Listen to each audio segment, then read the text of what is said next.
tal? Otro programa de Agenda Los Andes. En esta oportunidad, el precandidato a gobernador Omar Parisi. ¿Cómo estás, Omar? Muy bien, todo bien, con mucho trabajo, avanzando en temas de campaña, en equipos de gobierno, así que bien, bien. Bueno, Omar es enólogo, ha sido intendente de la Municipalidad de Luján, también estaba a cargo del IPB y a cargo de la Agencia de Seguridad Vial. Te pregunto, ¿cuáles son tus planes para Mendoza? Bueno, nosotros pensamos una Mendoza que salga del letargo que tiene hoy. Es una Mendoza que, para definirlo, está en pausa. Una Mendoza que tiene un potencial grande en muchísimas directrices económicas y potencial que no está explotado por diversas razones. Creo que la más importante es que no hay hoy una impronta desde el gobierno donde quieran trabajar y gestionar. Esto no lo hago como crítica personal al gobernador, estoy haciendo una descripción de la realidad según desde el punto de vista que yo la veo. Nosotros hemos visto en los últimos años que permanentemente hay una queja de la macroeconomía nacional, de la inflación. Sabemos, lo reconocemos, sabemos que es cierto que esto sucede, pero que no basta quedarse con la queja, sino que hay que gestionar y trabajar. Los ejemplos más cercanos tenemos las provincias limítrofes como San Juan, San Luis, Neuquén, donde estamos teniendo que en la misma situación macro han tenido crecimiento. Si analizamos las matrices económicas de cada una de ellas, podemos definir rápidamente de que San Juan basada en la minería, San Luis basada en lo que es agrícola, ganadero y la producción de oleaginosas básicamente y forrajeras, y Neuquén basada en la explotación de vaca muerta. Casualmente nosotros en la provincia tenemos las tres matrices económicas que las podríamos explotar, no como únicas, sino las tres en paralelo. La matriz ganadera con toda la zona este que está abandonada desde hace muchos años con la vitivinicultura, ahí hay alrededor de 4.000 hectáreas que están con toda la infraestructura, con el pozo electrificado, con derechos de riego, de agua y que están abandonadas. Con falta de trabajo, falta de inversión, o sea, prácticamente un páramo, lo voy a definir de esa manera. Después lugares donde ya hay tradicionalmente algún avance de esta matriz ganadera, que es San Rafael, Malargüe, Alvear, tradicionalmente lo han hecho, y alguna incipiente en toda la zona de Valle de Uco, y después tenemos una ganadería mucho menor hacia el lado del oeste, en algunos lugares de la montaña. El cultivo de forrajeras y de cosecha fina, digamos, en la pampa húmeda ha ido desplazando la ganadería hacia zonas periféricas. Hoy tenemos nosotros explotaciones muy, muy interesantes y con mucha inversión en estos sectores de parte del sector privado, por lo cual hay que acompañarlo y generar ese crecimiento que es nada más que empezar a producir alimentos. Si nosotros producimos forraje y alimento para animales, vamos a poder hacer una explotación inteligente y rápida de una matriz económica que está ahí, que hay que esperar que despierte, con una premisa en 4 años, digamos. Hoy hay el 18% de la carne que se consume en Mendoza, la que se produce en Mendoza. En 4 años nosotros deberíamos llegar, es nuestra intención, a que el 50% de la carne que se consume en Mendoza se produzca en Mendoza. Esto genera 1.500 puestos de trabajo y soñar para los gobiernos sucesivos de que puedan tener una producción de carne con destino a exportación, porque donde está enclavado Mendoza, la salida por los puertos chilenos a países asiáticos es una oportunidad y podríamos cambiar una matriz que hoy está incipiente y que hay que empujarla y acompañarla. En cuanto al tema minero, para compararnos con San Juan, y el tema energético, digo, San Juan también ha tenido un desarrollo, un tema energético importante. Mientras nosotros nos dedicamos a discutir si 77-22 sí o no, se nos pasaron 3 años y medio. Nosotros estamos de acuerdo con una minería donde dentro del marco de la 77-22, con licencia social, con controles ajustados, yo pensaría en controles similares a los que existen hoy en la industria petrolera en Mendoza. El petróleo es minería también. y tiene un control, y un control grande, digo, el de hoy, no estoy hablando hace 20 años atrás que esto no existía, pero hoy la industria petrolera tiene un control público y del sector privado es valioso no contaminar, digamos. Para la empresa es valioso no contaminar. Claro. Entonces, aunar eso, llevarlo a la minería, hacer los controles necesarios y, por supuesto, hacer participar a la provincia con alguna empresa que tenga relación con las empresas que vienen a hacer la inversión minera para poder captar un porcentaje mayor del que fija la ley minera nacional y que pudiéramos ser parte de esa sociedad, puede ser EMESA, donde podamos también obtener mayor cantidad de beneficios y avanzar con lo que tenemos. Lo que es potasio riego colorado, hierro indio y las explotaciones que van a empezar ahora con algunas prospecciones. La bentonita anda muy bien, hay lugares donde podemos tener litio y empezar a trabajar en eso, en un programa más largo que a lo mejor el próximo gobierno puede dejar las bases sentadas, pero no va a obtener el beneficio inmediato. Y por último, compararse con Neuquén, donde nosotros tenemos la cola de vaca muerta. Sabemos que no es el mismo tipo de explotación. En Neuquén es prácticamente, digo, sencillando el tema, es hacer un agujero y sale gas y sale petróleo. En el sur de Mendoza no es esa la situación, hay que hacer inversiones más grandes, pero a esa inversión, si uno la acompaña de un sector de servicios que Neuquén no está en condiciones de avanzarlo y realizarlo, pero que sí en Mendoza tenemos el know-how por tener refinerías, por tener una historia petrolera importante, donde hay numerosas empresas que pueden instalarse dentro de Neuquén o fuera en el sur de la provincia, alguna explotación petrolera, pero hacer esos servicios anexos donde las empresas, más allá de que se radiquen allá, siguen siendo empresas mendocinas y podríamos coparticipar, digamos, claro, en el trabajo y en la generación de riqueza. Por eso digo, la provincia perdió estas oportunidades. Si a eso nosotros le sumamos que somos dueños de IMSA, IMSA es un capital humano y de empresa con clase mundial. Digo, las empresas de clase mundial de la Argentina son 2 o 3. IMSA es una de ellas. Ese valioso elemento que tenemos hoy en manos del gobierno provincial y parte del nacional nos permitiría hacer un desarrollo inteligente de energías alternativas, tal cual lo hizo San Juan.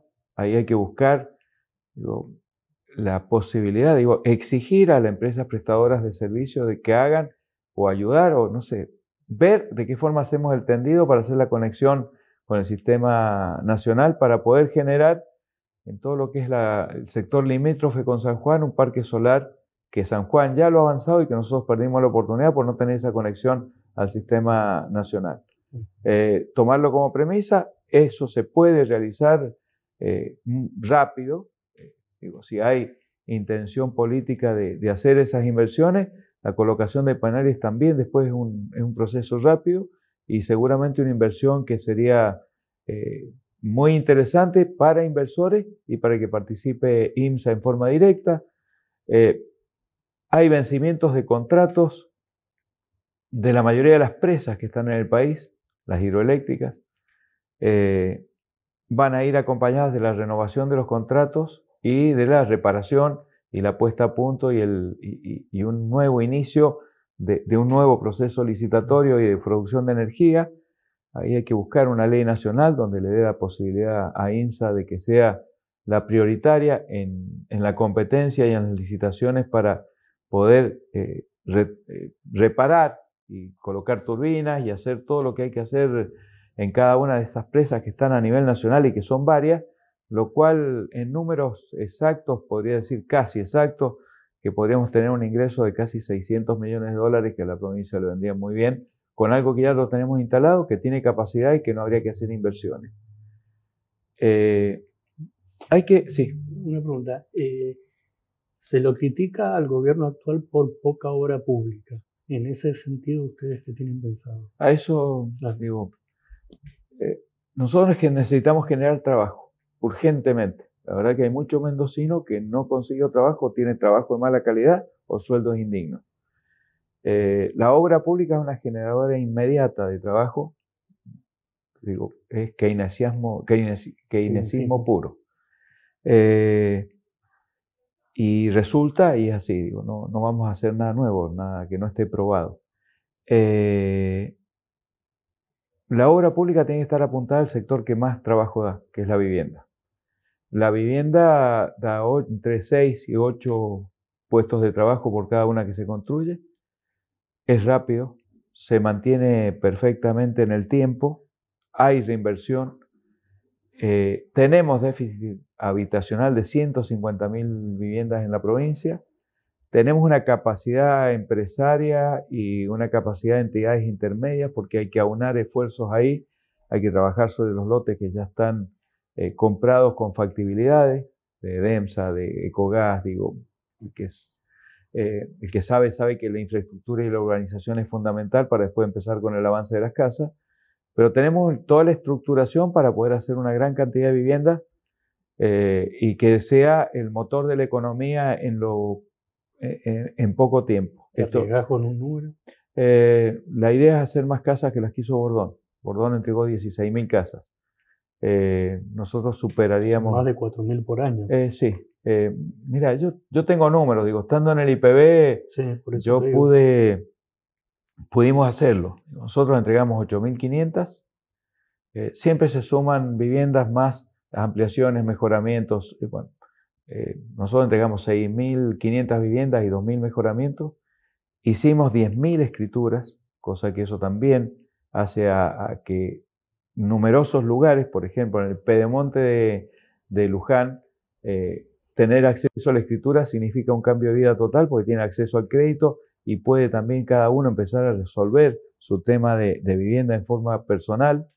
Generas hábitat, que es toda la infraestructura que haces. Hay mucha obra de cloacas, de agua, de luz, de internet, que pasa a ser ya casi es un elemento fundamental en la urbanización. Hay que tenerlo en cuenta dentro de la infraestructura.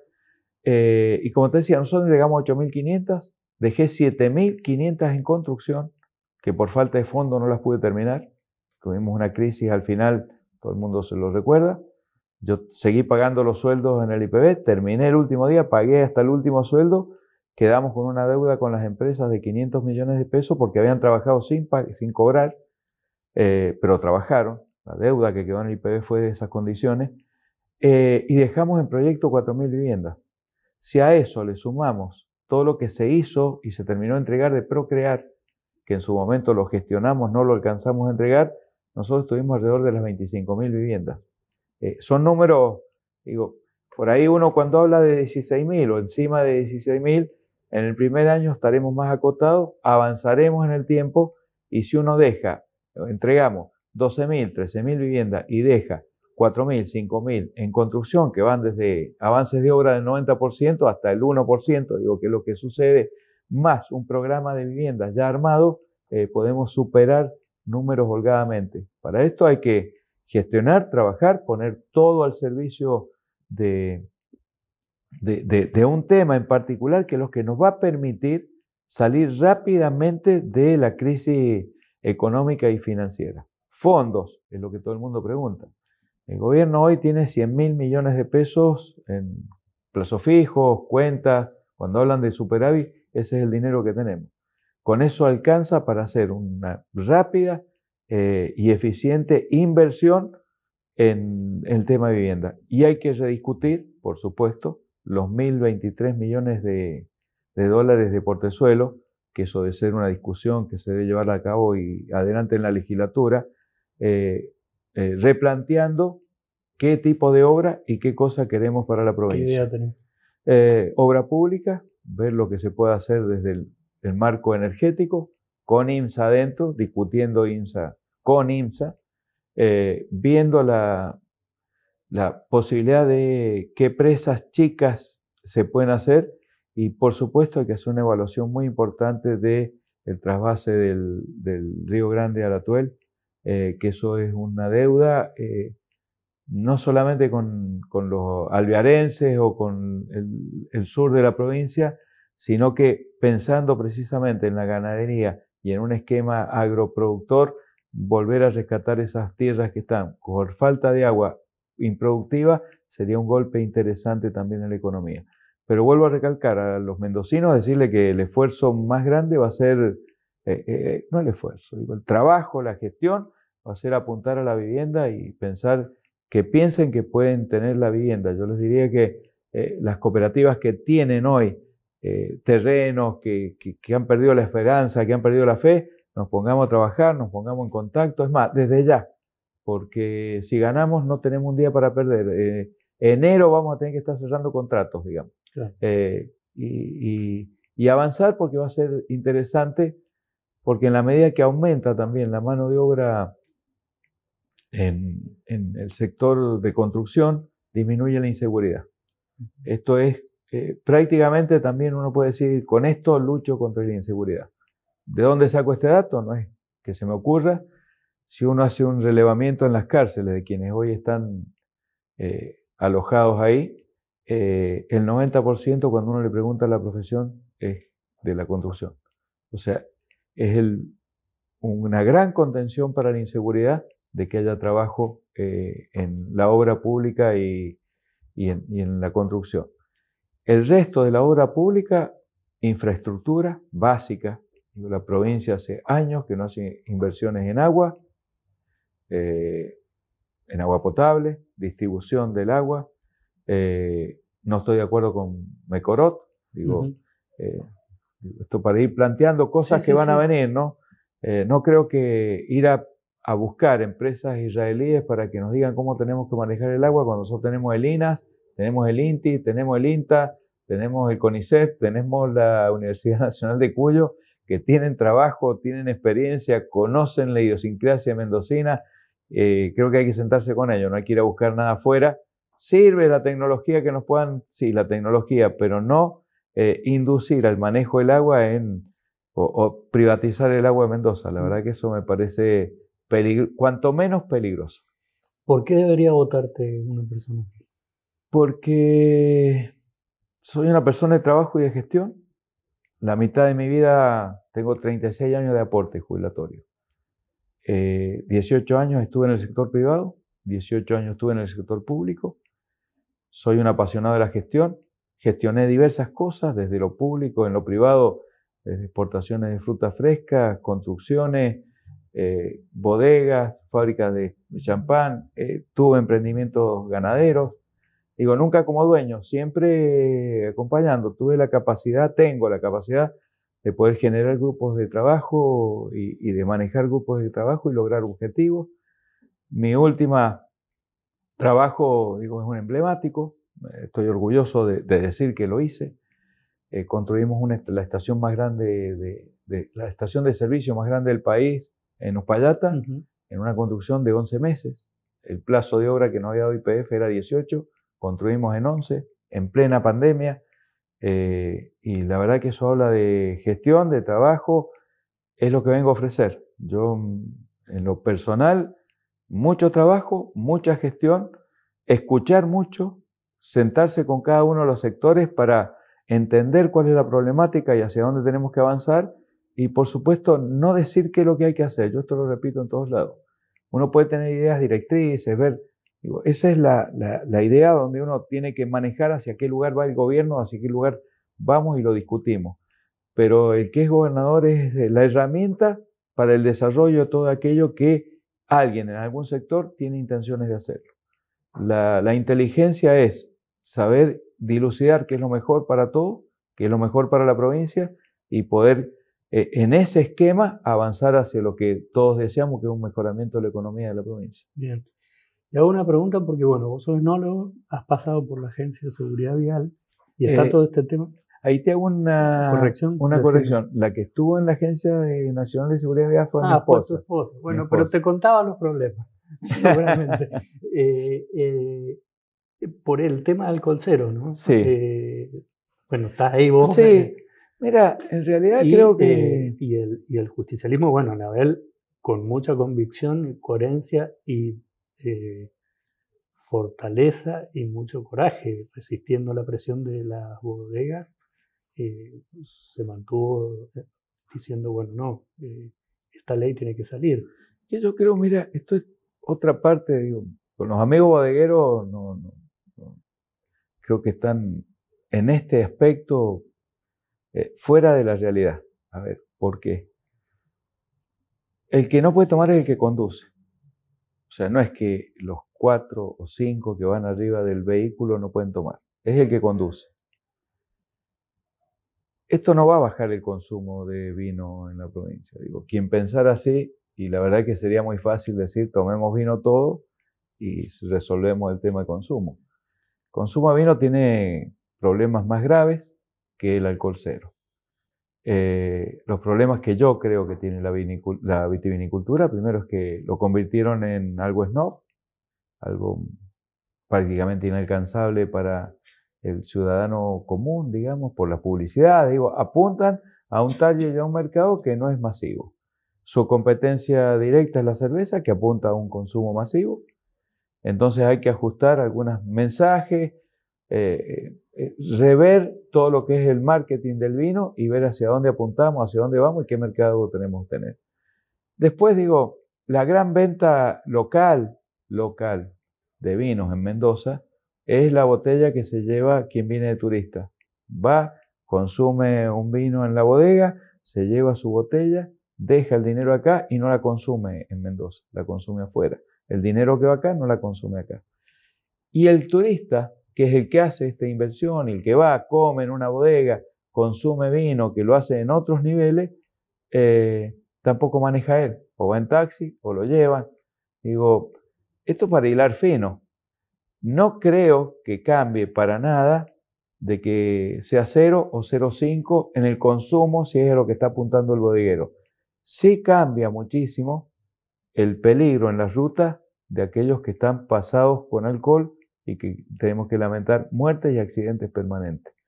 Hay que fomentar el control, hay que hacer una campaña de capacitación, pero creo que es una discusión casi estéril porque no mueve la aguja en lo personal, digo, y sino que me gustaría que alguien me hiciera números y fuera científicamente comprobado de que poner alcohol cero va a causar un daño en la comercialización y la cantidad de litros de vino que se venden. Pasa por otro lado. La caída de consumo del vino en el mundo sí. pasa por otro lado, es otra cosa. Sí, es otra cosa. Bueno, ¿querés agregar algo? Decirles que confíen. Me llamo Omar Parisi, pero soy un ciudadano mendocino normal, común, trabajado, tiene su familia, que acepta los desafíos. La verdad que me apasiona lo público, es lo que más me gusta y me gustaría conducir los destinos de la provincia. Creo que durante muchos años he estado preparándome, trabajando, pensando con equipos para que podamos conducir la provincia de Mendoza. Y también decirle que es la mejor fórmula, porque quien llevo de vicegobernador es un hombre joven, con mucha experiencia legislativa. Nadie puede dudar que Lucas Gilardo tiene la capacidad de discutir lo que hay que discutir o de acordar cuando hay que acordar. Yo lo conozco de hace muchos años y es lo que va a hacer falta en una legislatura dividida en 3, donde la discusión democrática y republicana va a volver, no va a ser la escribanía de estos años, donde hace falta alguien que sea la defensa permanente de las leyes que necesitamos aprobar para poder cambiar el rumbo de la provincia. Por ejemplo, la ley de delito en aula, digo que no estamos de acuerdo y que la eliminaríamos y lo pasaríamos al básico. Eso es una ley, hay que lograr que se apruebe. Y como esas, un montón de inquietudes a través de leyes que hay que llevar a la legislatura para que esto avance por el camino que corresponde. Y en el caso de que no seamos gobierno, un fuerte opositor, distinto a lo que estamos viviendo hoy, donde la oposición se dividió en 2, pero hasta hace 15 días eran todos oficialistas. Muchas gracias. Gracias, muy amable. Bueno, pasó otro programa de Agenda Lozano.